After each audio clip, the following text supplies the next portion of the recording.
নমস্কার বন্ধুরা, আজ একটা ছোট্ট অন্যরকম ভিডিও নিয়ে চলে এসেছি। সকাল সকাল স্নান সেরে সবাই মিলে চলে গেলাম কালীঘাটে। এখানে পা রাখলেই তো একটা আলাদা অনুভূতি হয়। মায়ের মন্দির মানেই শুধু পূজা নয়, এর সঙ্গে জড়িয়ে আছে ভক্তি, আবেগ আর এক অদ্ভুত শান্তি। আমার বাড়ির বাচ্চাদের জন্য এই মায়ের কাছে দণ্ডি মানত ছিল। কালীঘাটের গঙ্গায় স্নান সেরে দণ্ডি দিয়ে পুজো দিয়ে বাড়ি আসবে। তার আগে আমাদের প্রসাদগুলো নিয়ে নিতে হবে, আর জুতোটাও তো রাখতে হবে খুলে। 1 মাস আগেও আমি কালীঘাটে পুজো দিতে এসেছিলাম, কিন্তু খুব একটা পূজা দেওয়ার পরে মনটা শান্তি ছিল না। কিন্তু এই দোকান ভাইয়ের কাছ থেকে প্রসাদ নেবার পরে দেখলাম যে না, সব মানুষ সমান হয় না। খুবই ভালো ব্যবহার ওনার। আমি যাতে আবারও পরের বারে ওনার দোকানে যাই, সেই জন্য উনি আমাকে অনেকবার করে বলেছেন। গাড়ি থেকে নামলেই সবাই ডাকাডাকি করবে, কেউ কিন্তু চলে যেও না তাদের সঙ্গে। নিজেদের পছন্দ অনুযায়ী দোকান দেখে তবেই ঢুকবে। পেঁড়া কিনতে দেখবে খুব শান্তি পাবে। এখন সবাই মিলে চললাম গঙ্গার দিকে। গঙ্গায় আমার ছোট যা দেওর দুজনেই স্নান করবে। আর এই গঙ্গায় তো সেরকম একটা জল থাকে না, যার জন্য 10 লিটার গঙ্গা জল আমরা বাড়ি থেকেই বয়ে নিয়ে গিয়েছিলাম। কদিন আগেই শুনছি বান এসেছিল, আর চারিদিকে বালি নোংরায় ভর্তি হয়ে গিয়েছিল। কিন্তু হ্যাঁ, তৎপরতার সঙ্গে কিন্তু খুব সুন্দরভাবে পরিষ্কার করার কাজ চলছে। এখানে বেশ কিছুক্ষণ সময় থাকলাম, কারণ আমার জায়েরা স্নান সারবে, তারপরে তো যাব। একটু ঘোরাঘুরি করলাম, তারপরে এখানে সিঁদুর পরালাম, তারপর সবাই মিলে একটু আধটু ফটো তুললাম। তুলে আবারও এখান থেকে আমরা মন্দিরের দিকে রওনা দেব। এখানে রাস্তার ধারে ধারেই ফুল, বেলপাতা, রঙের বাহার। তোমরা যারা এসেছো তারা তো অবশ্যই জানো, দুদিকেই কত কত দোকান। তারপরে এই মহারানীদের সঙ্গে দেখা, একদল একসঙ্গে বেরিয়েছেন এনারা ঘুরতে। দেখে এত ভালো লাগলো, ভিডিও না করে থাকতে পারলাম না। মনে হয় কিছু খাবার চাইছিল, কিন্তু আমাদের হাতে তো কোনো ব্যাগ ছিল না। প্রসাদ নেবার সময় দোকানেই সব রেখে চলে এসেছি। পায়ে পায়ে এগিয়ে চললাম ক্রমশ মায়ের মন্দিরের দিকে, গঙ্গার ঘাট থেকে হয়ে। দেখো কত কত দোকান, কি ভালো লাগে না দেখতে। মনে হয় যেন সব কিছু কিনে নিই। এখানে ফুল আর বেলপাতার দোকান একেবারে রংবাহার। মনে হয় যেন প্রতিটা পাপড়ির গায়ে ভক্তির ছোঁয়া লেগে আছে। আমিও একটু ফুল, মালা, প্রসাদ নিয়ে মায়ের পায়ে নিবেদন করব বলে এগিয়ে চলেছি। একদম 10টার মধ্যে পৌঁছে গেছি, তো ভিড়টা একটু কমই ছিল।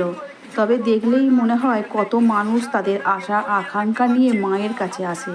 এক জায়গায় দাঁড়িয়ে থাকলেই শোনা যায় কেউ খুঁটি ছুঁয়ে, কেউ মন্দিরের গায়ে হাত দিয়ে প্রণাম করছে, কেউ চোখ বন্ধ করে ধূপ মোমবাতি নিয়ে জপ করছে। ফুলের মালাও এখান থেকে নিয়ে নিলাম আমরা। কিন্তু মন্দিরের ভিতরে তো ক্যামেরা বা ফোন নিয়ে ঢোকা একদম নিষেধ আছে, তবুও আমরা যতটা পারবো ক্যামেরা বন্দি করেছি।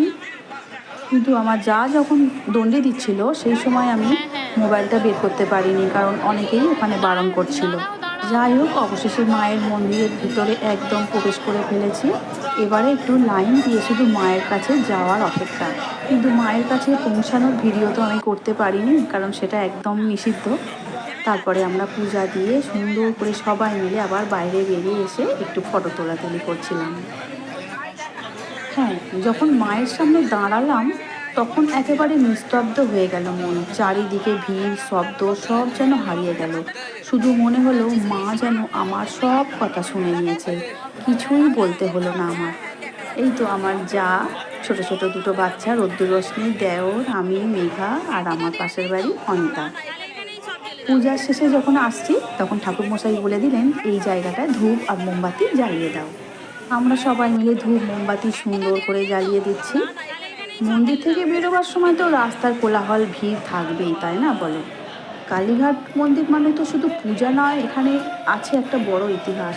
কয়েকশো বছর আগেকারের পুরানো এই মন্দির আজও ভক্তদের হৃদয়ে সব সময় জায়গা করে নিয়ে আছে। মায়ের নাম একবার উচ্চারণ করলেই মনে হয় যেন মনটা হালকা হয়ে যায়। কিন্তু দেখো, মন্দিরে এসেছি, পূজাও খুব ভালো করে দেওয়া হয়ে গেছে, কিছু ফটো না তুললে হয় নাকি বলো? তাই টুপটাপ করে সবাই মিলে ফটো তুলে নিলাম।